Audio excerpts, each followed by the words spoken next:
If I say the word design, what's the first thing that comes to your mind? What do you think? Cushions, furniture, technology, fashion, computer games? Well, you'd be right. All of these things are designed. But design is actually everywhere. It's nearly everything that we interact with from the moment we're born to the moment we die. Design is one of the most powerful things that humans have created, and we've been doing it for millennia.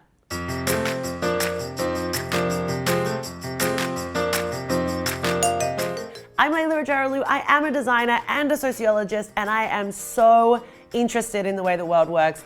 And in this video, we're going to talk about the power of design, the way you can get involved in helping create and design a better future, and all of the different things that you can do as a citizen designer.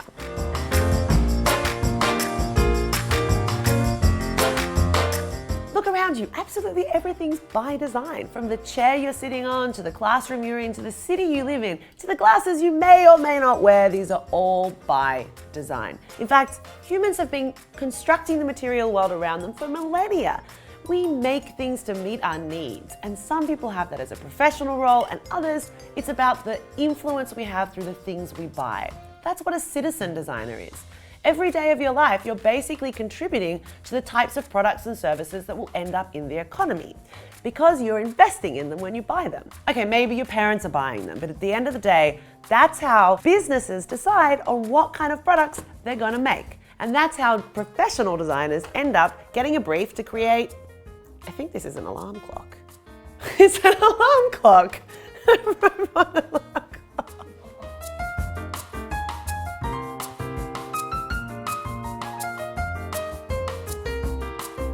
Anyway, design, it's everywhere, in all its forms, and that's what's really fascinating about it. Even if you don't end up as a professional designer, an industrial, a graphic, and user experience, an architect, a landscape architect, an interior designer, there are so many different fascinating professions that help construct the material world, not to mention the engineers and all of the other people that go into creating the things around us. But we are all citizen designers, and we can all contribute to figuring out how to solve some of the problems that come about as the impact of design. This is what creativity is about. It's about applying your mind to complex problems and being excited by it. I'm sure there are many things that you get to respond to in creative ways. But when we actually apply the creative process in a more professional way, it doesn't matter what skills you have to start with. Ultimately, you're just trying to solve a complex problem in a different way. That's what creativity is all about. And the thing about this is it has both positive and negative outcomes. As I mentioned in other videos, when we look at the way in which the extraction of resources from nature, the processing of those across their industrial life, and then the end of life options dramatically impacts the planet, whether it be through waste and pollution, or whether it be through the destruction of ecosystem services at the beginning of the life.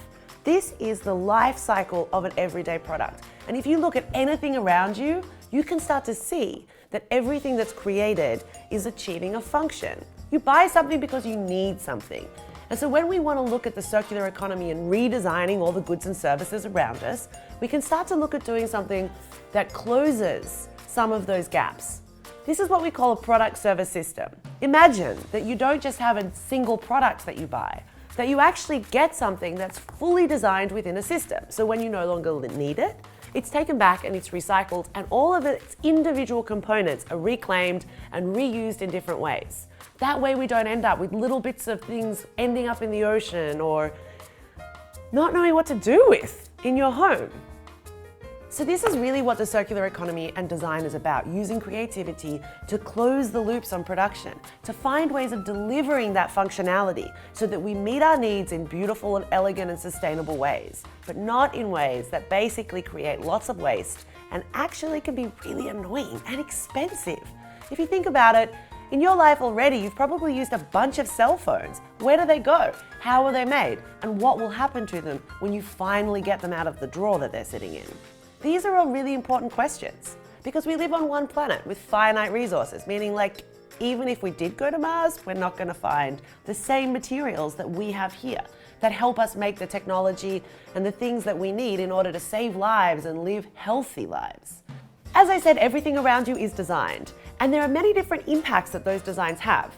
Like take, for example, the standard electric tea kettle that you would have in your home.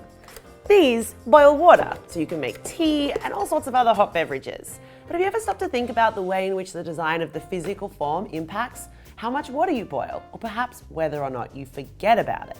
In fact, the electric tea kettle has been very similarly designed for a long time. They're quite technically efficient. They actually do it really quickly, way quicker than on the stove. But there's two main problems. The first one is that the information on the side often means that the minimum amount that you put in there is several cups of water. And most people, they overfill them.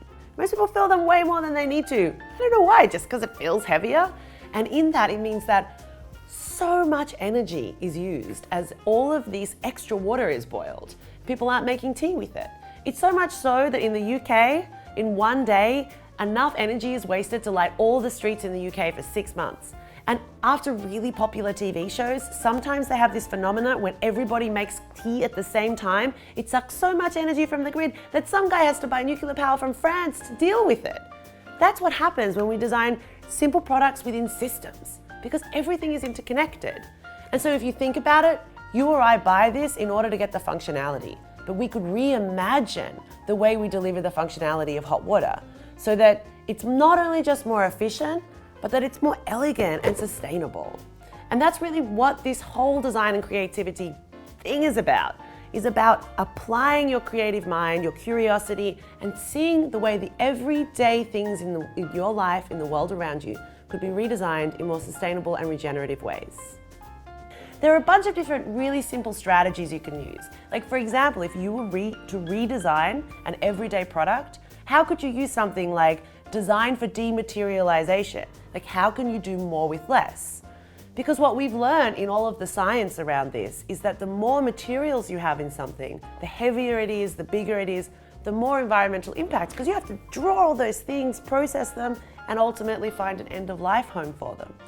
How could you do something like modularity so that things can be used in different ways? Or of course, designing something to be fully recycled within those closed-loop systems. There are lots of different strategies that you can apply. And the cool thing about design is it doesn't have to just be a profession. It can be part of your life. You can help create the kind of life you want to live in by using your creative thinking, challenging yourself to solve problems, and being curious about how the world works. Do you know how many different materials would go into creating something like this? Because it's a technical item, meaning it requires batteries, we call this an active product, a product that actually requires inputs during its life stage. So a chair, for example, is a passive product. It doesn't do anything, well, other than get sat on. And these active products, like most of your technology, they're sucking from the system energy and other resources. Your jeans need to be washed every, I don't know, month or so. I don't know how often times you wash yours. But that actually continues to increase the environmental impact across its life. And when you do life cycle thinking, and when you start to see the way in which the things you create draw on the bigger systems, you can start to see how impactful we can be with the simple design changes or lifestyle changes that can reduce those impacts. Design.